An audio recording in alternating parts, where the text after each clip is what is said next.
RBV Agro. As notícias de agricultura, pecuária e a vida no meio rural. RBV Agro.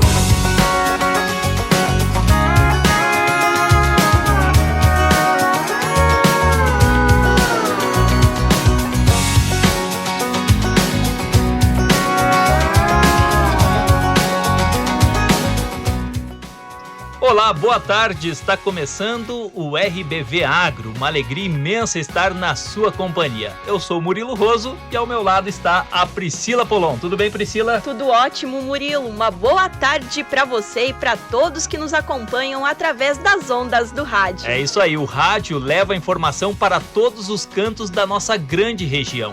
E ainda mais para o homem do campo, que tem, muitas vezes no radinho a pilha, o seu companheiro durante os afazeres do dia a dia. Nós estamos no ar pelas rádios Barriga Verde, Cação Jurê, Tangará, Videira e Vitória, alcançando a audiência de todo o Vale do Rio do Peixe. Lembrando também de quem nos assiste pelo YouTube e Facebook do RBV Notícias.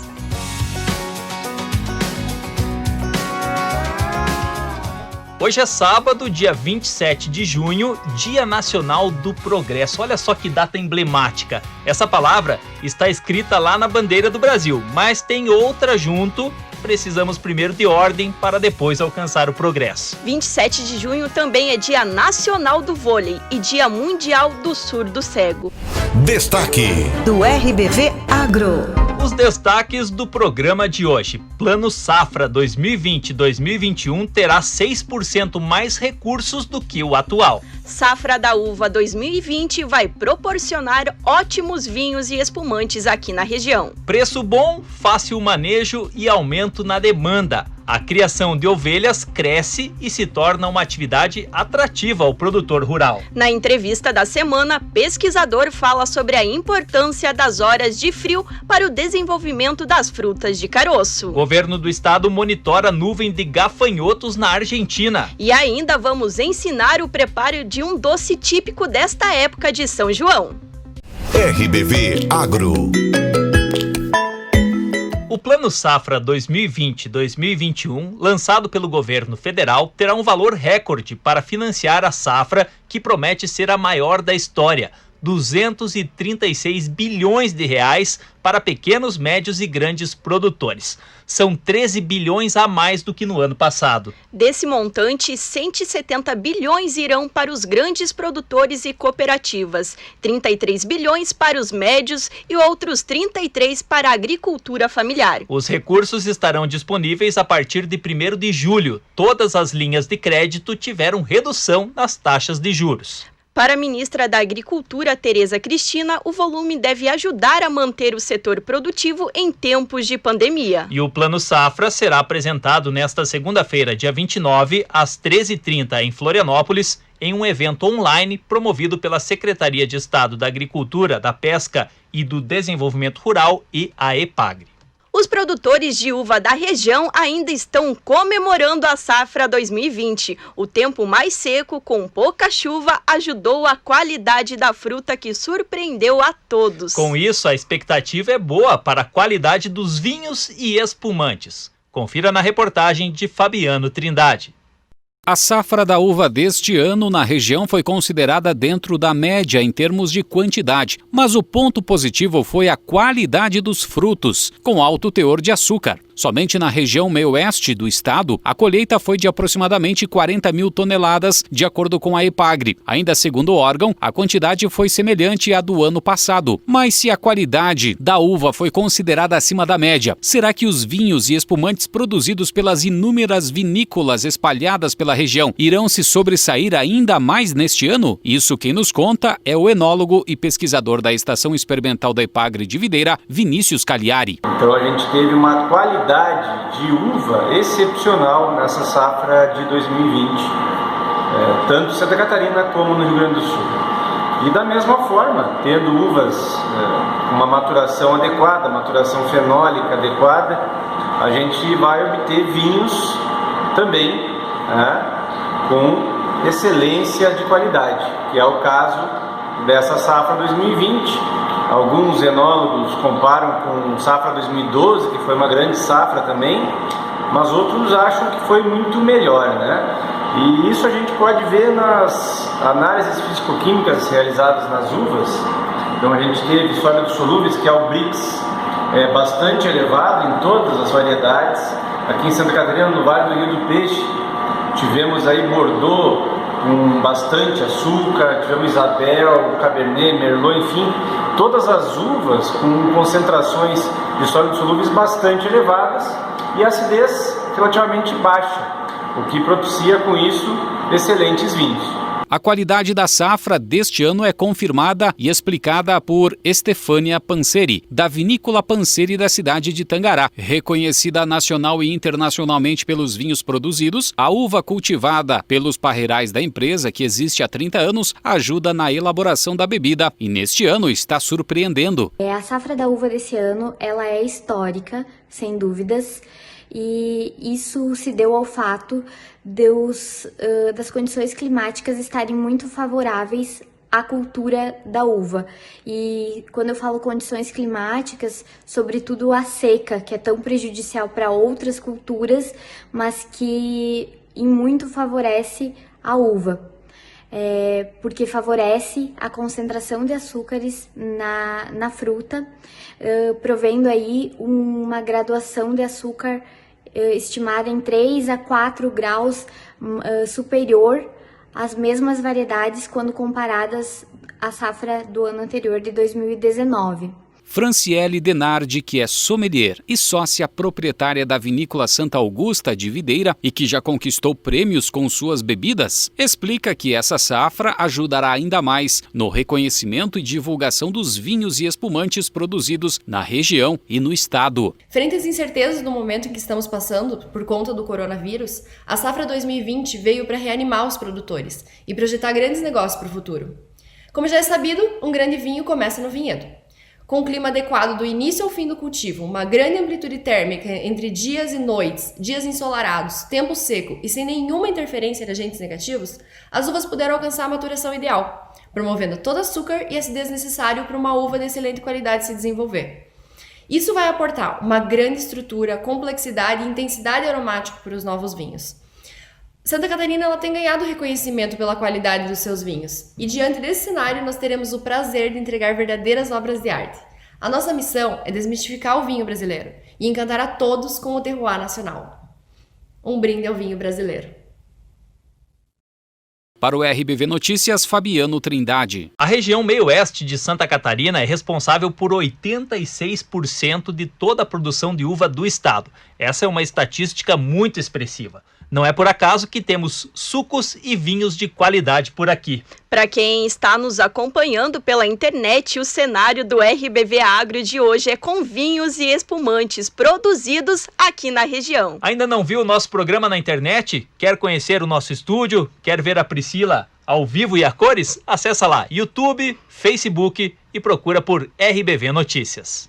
O assunto agora é pecuária. A criação de ovelhas e carneiros tem crescido na região nos últimos anos por conta do preço atrativo pago aos produtores, aumento na demanda e facilidade de manejo. É isso mesmo. O RBV Agro foi conferir algumas propriedades rurais que estão apostando na ovinocultura, já vislumbrando expansão do negócio. A reportagem é de Ramon Gabriel.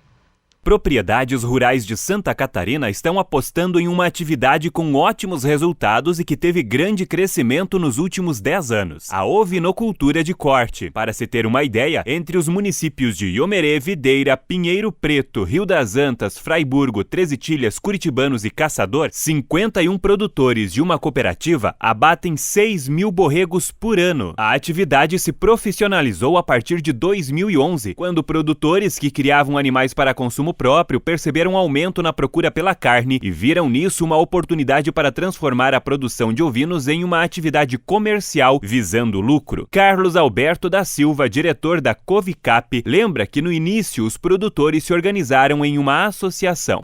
Nós fundamos uma cooperativa de produtores do meio-oeste Santa Catarina, a Covicap, que tem o intuito também de trazer para a região esse conhecimento, trazer essa módulo de cooperativa para que a gente consiga junto trabalhar em prol da ovinocultura, não só municipal, mas também do estado de Santa Catarina, fomentando e trazendo o conhecimento de outros lugares para nossos produtores aqui do município de Umerê e região. A precocidade de abate, possível a partir de 120 dias, anima os produtores. Luiz Antônio Bigarella comenta que a ovinocultura tem grande vantagem e o produto ótima procura. O terreno não precisa ser muito grande e o investimento é relativamente baixo e o retorno é rápido. A demanda está boa, que a gente produz está conseguindo vender fácil. A região também se destaca pela qualidade do rebanho, com 4.000 matrizes entre os produtores da cooperativa, segundo Carlos. Então já temos os nossos animais aqui do município, que estão com um plantel muito bom, a qualidade genética é grande, de ponta. Já temos animais campeões de feiras, como Expo Lages, como Expo Inter. Temos o grande campeão da Expo Inter aqui no nosso plantel, então a gente não pode deixar de valorizar esses animais e essa genética que a gente tem aqui. Além disso, o valor pago ao produtor é de R$ 7,50 a R$ 9,00 o quilo do animal vivo. Carlos também acredita que a ovinocultura tem grandes possibilidades de expansão. Temos uma expectativa de crescimento a nível de região muito grande.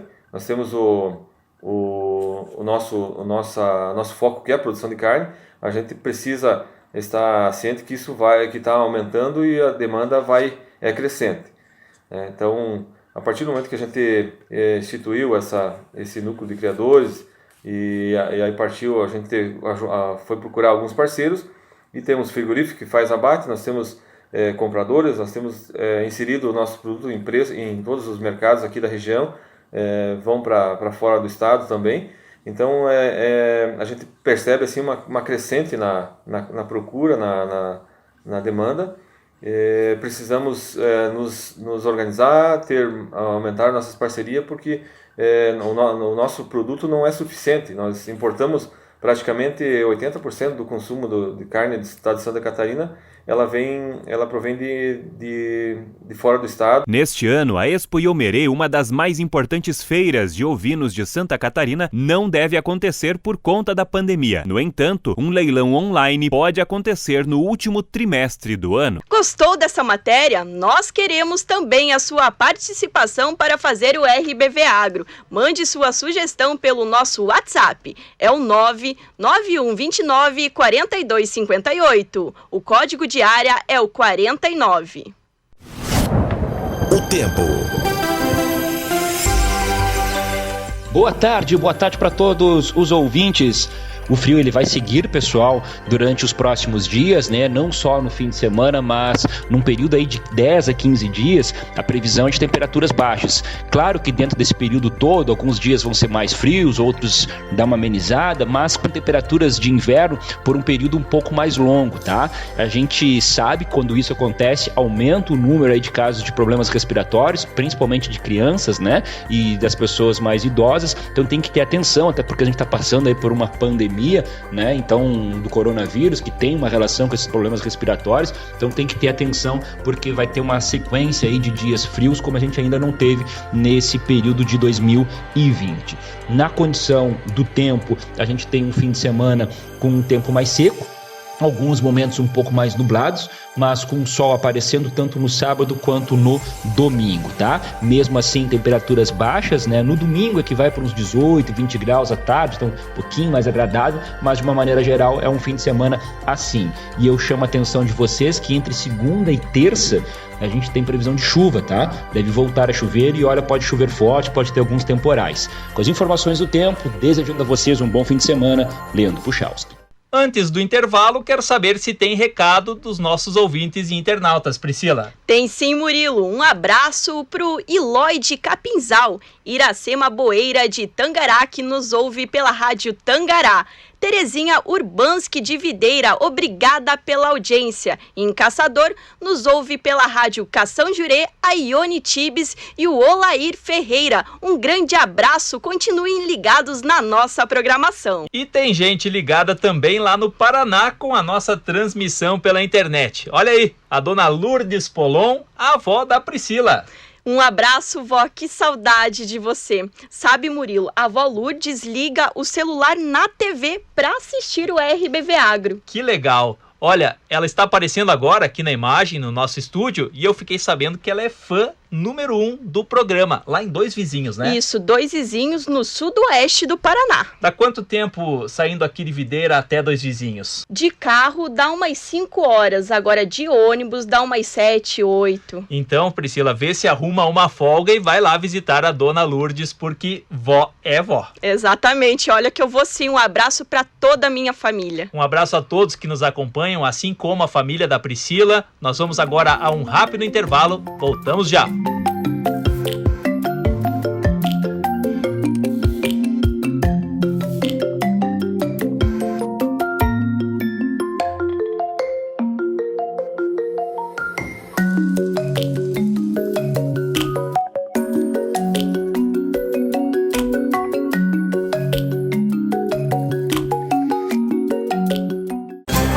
RBV Agro. As notícias de agricultura, pecuária e a vida no meio rural. RBV Agro. Estamos de volta e queremos registrar mais recados que chegam no WhatsApp. A Erci Borer, de Caçador, nos manda uma foto de um pé de physalis que ela tem na sacada do apartamento. Você conhece physalis, Priscila? Conheço sim. É uma fruta redondinha, amarela ou laranja, muito saborosa e rica em vitamina C. Isso mesmo. Quem nos acompanha pela internet está vendo a foto aqui na tela do physalis da Erci Borer, lá de Caçador. E se você também quer mostrar as suas fotos aqui no RBV Agro, a paisagem do seu sítio, da fazenda, dos animais, da lavoura, é só anotar o número do nosso WhatsApp. 991 29 42 58. Repetindo, 991 29 42 58. Código de área é o 49. O Osmar Wozniak, sempre na escuta do nosso programa, mandou a foto de um pé de vergamota no seu quintal. Obrigado, seu Osmar. É importante você mandar certinho o nome completo, a comunidade se você mora no interior, o seu município, e aí vale mandar abraço, fotos, vídeos, sugestões de pautas. Quem faz o programa aqui é você, hein? Entrevista da semana.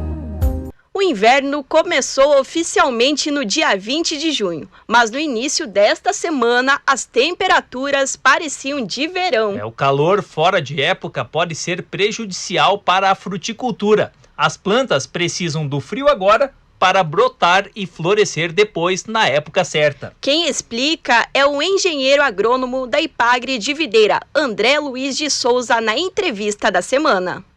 Pensando na safra 2020-2021, nós havíamos uma quantidade de frio acima da média, acumuladas durante o mês de abril, maio e até começo de junho. Então, se nós estivéssemos conversando no começo de junho, nós estaríamos com uma quantidade de frio ainda melhor do que nós temos hoje, né? Então, o que nos preocupa seriam essas temperaturas mais altas dos últimos dias, já que nós tivemos uma quantidade de frio acumulado relativamente bom até então. Então, se nós formos considerar unidades de frio, nós temos hoje 154 horas acumuladas aqui em Videira, a 860 metros de altitude.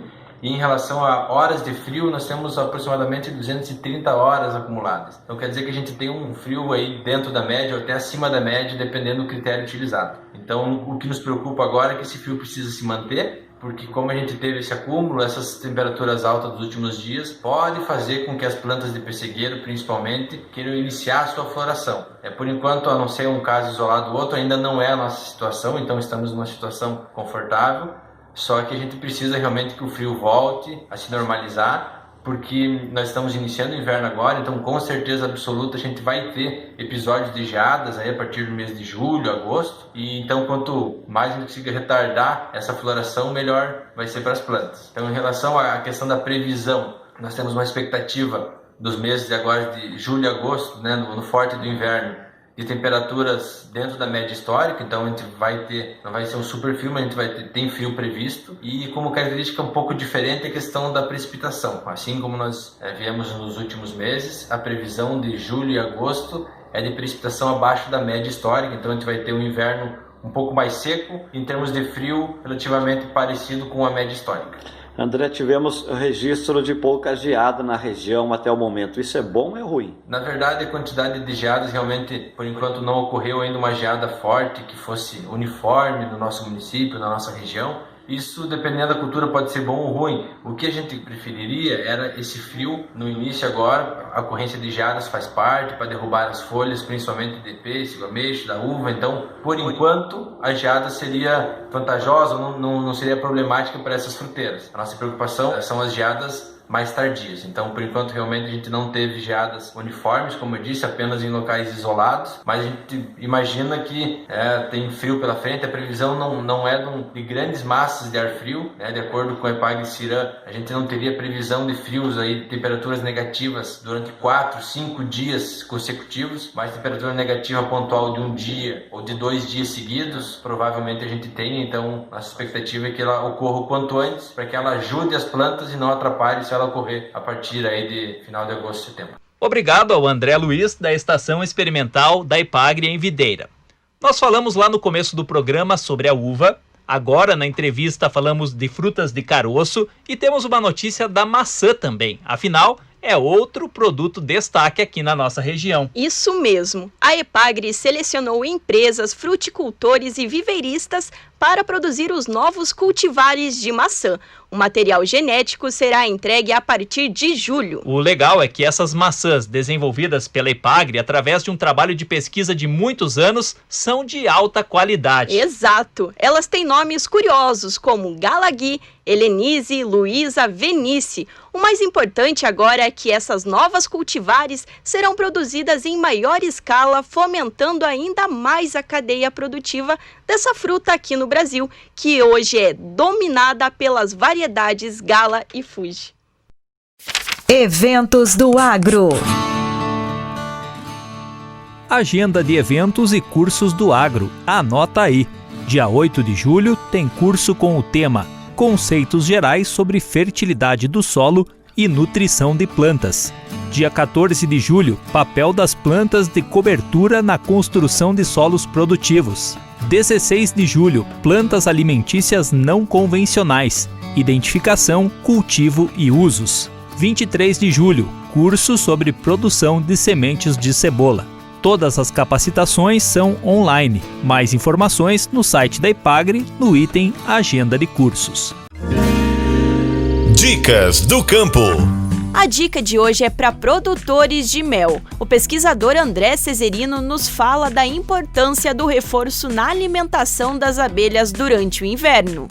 Tem que sempre fazer uma revisão das colmeias, ver o estado nutricional que as colmeias estão e, a partir disso, colocar o alimento ou não. Aqui na nossa região, os apiários que estão próximos da região de Bracatinga, nós estamos recém terminando a colheita do mel de melato. Então as reservas energéticas, a reserva de mel, provavelmente estão muito boas nas colmeias, mas tem que cuidar com a questão das proteínas, reserva de pólen. Então essa revisão tem que ser feita e, se não tiver uma reserva adequada, isso seria um favo coberto dos dois lados com pólen, fazer uma alimentação proteica. Então colocar os bifes proteicos, nessas receitas de bifes, vocês podem consultar os escritórios municipais da EPAGRE. Os técnicos têm folders com diferentes tipos de rações proteicas para serem feitas e disponibilizadas para as abelhas. E caso os apiários fiquem longe das áreas de Bracatinga, então também tem que ver as reservas de mel dentro dessa colmeia. Uma colmeia, para passar o inverno adequadamente, precisa de 8 a 10 quilos de mel. E isso significa 4 favos de ninho, com mel. Se não tiver essa reserva suficiente, aí o apicultor tem que fazer o xarope concentrado de açúcar, que é uma receita bem básica, 2 partes de água para 1 de açúcar, ferve isso aí e disponibiliza para as abelhas conforme elas vão consumindo. Cotações. Começamos com os grãos. Feijão carioca, o preço da saca de 60 quilos caiu bastante e hoje é negociado na região a R$ 140. Valor pago ao produtor. Feijão preto também em queda, negociado na semana em média a R$ 170 a saca. O milho tem o preço estável, R$ 42 a saca. O trigo também estável, R$ 58 a saca. Soja com um pequeno acréscimo no valor em relação à semana anterior, passando de R$ 98 para R$ 100. Boi gordo, mesmo preço da semana anterior, R$ 195,00 a arroba. Suíno vivo, R$ 4,20 o quilo na região de Caçador e R$ 4,62 na região de Joaçaba para integrados. Para produtores independentes, R$ 4,10 o quilo. Também na região de Joaçaba, o frango vivo na granja segue negociado a R$ 2,55 o quilo. As informações são do boletim de sexta-feira, dia 26 de junho de 2020, do Centro de Socioeconomia e Planejamento Agrícola da EPAGRE. Chegou a hora da receita. Como estamos na semana de São João, você vai aprender como se faz pé de moça. A Priscila vai explicar certinho a diferença do pé de moleque para o pé de moça e qual o segredo para preparar esse doce típico dessa época do ano. Para comemorar com chave de ouro a festa junina, vamos aprender como se faz o famoso pé de moça, que é um docinho de leite condensado com caramelo e amendoim, ou seja, uma irmã macia do pé de moleque. Nos ingredientes, você vai precisar de 1 xícara de chá de açúcar, 1 colher de sopa de manteiga, 1 xícara de chá de amendoim torrado e sem pele, 1 lata de leite condensado, açúcar de confeitar, isso é opcional. Primeiro coloque na panela o açúcar e a manteiga e deixe derreter até começar a virar o caramelo. Depois, junte o amendoim torrado e misture bem, assim ele vai ficar envolvido com o caramelo. Adicione o leite condensado e cozinhe misturando sempre em fogo baixo, até ficar em ponto de brigadeiro. Coloque em uma forma untada e forrada com papel manteiga e leve para gelar. Depois, corte com uma faca untada, passe em açúcar de confeiteiro e retire o excesso. Depois, está pronto e delicioso o pé de moça. Essa é uma boa pedida, hein? Depois lembre de mandar uma foto ou um vídeo de você fazendo essa receitinha bem gostosa. RBV Agro. O governo de Santa Catarina realizou nesta semana uma reunião de emergência diante da possibilidade de ingresso da nuvem de gafanhotos migratórios que está em deslocamento no território argentino. A reunião foi virtual e contou com representantes da Defesa Civil, EPAGRE, SIDASC, Secretaria de Estado da Agricultura e bombeiros militares. Janaína Pereira, entomologista da Estação Experimental da EPAGRE de Caçador, explica que a possibilidade dos gafanhotos chegarem em Santa Catarina é quase remota, mas que a situação segue sendo monitorada. No momento, as ações que estão sendo tomadas é em relação ao monitoramento dessa nuvem de gafanhotos. E ela está sendo realizada pela EPAGRE-CIRAM, com meteorologistas especializados em clima e também em sensoriamento remoto, que por imagens de satélite estão verificando o deslocamento dessa nuvem. Então, a tendência nos próximos dias é que essa nuvem ela se dirija para o noroeste da Argentina ou até mesmo para o Paraguai. Então, as características dos ventos, porque esses insetos eles se movem, são favorecidos, as nuvens são favorecidas em relação aos ventos, a característica é que elas estejam mais afastadas do território catarinense. E também com a chegada de uma frente fria para os próximos dias, também contribui para que não entre essa nuvem de gafanhotos no nosso território, porque essa espécie ela tem uma temperatura ótima de 25 a 35 graus. Então, com a chegada de uma frente fria, provavelmente eles não vão se estabelecer. Como as variáveis meteorológicas elas podem mudar constantemente, a EPAGRE vai manter esse monitoramento e, se acaso houver necessidade, nós iremos emitir alertas para os produtores. E também gostaríamos de dizer que nós temos uma equipe de trabalho grande e que, se houver necessidade, nós iremos elaborar um plano de contingência com várias estratégias de controle. Então, o que nós queremos dizer no momento é que os agricultores não precisam fazer nenhuma medida preventiva, porque não há essa necessidade ainda. Mas, se acaso houver, nós vamos elaborar estratégias de controle e emitir esses alertas para os nossos agricultores.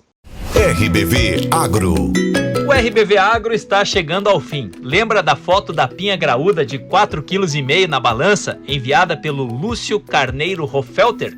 Ele nos mandou aqui uma foto dos pinhões. Deu 60 no total. Às vezes, o mapinha menor dá mais que isso. É verdade, Murilo. Isso é a prova que tamanho não é documento. Aproveita bem os pinhões aí, Lúcio. Antes de fechar, a gente quer fazer aqui uma retrospectiva rápida do RBV Agro. É isso aí. Nós estreamos lá no dia 8 de junho. Esse é o nosso 4º programa. E a palavra que resume essa trajetória é gratidão, não é, Murilo? Exatamente. Recebemos muitas, mas muitas mensagens legais e isso mostra a presença, a força do agro no Brasil, em Santa Catarina e aqui na nossa região meio-oeste. Muito obrigada a você que se tornou fã do nosso programa e você que nos ouve ou nos assiste pela primeira vez, seja muito bem-vindo. Exatamente. Sinta-se em casa. Nos acompanhe também nas redes sociais do RBV Notícias. Anote o nosso WhatsApp, é o 99129-4258. Bom final de semana. Bom final de semana, até sábado que vem. RBV Agro. As notícias de agricultura, pecuária e a vida no meio rural. RBV Agro.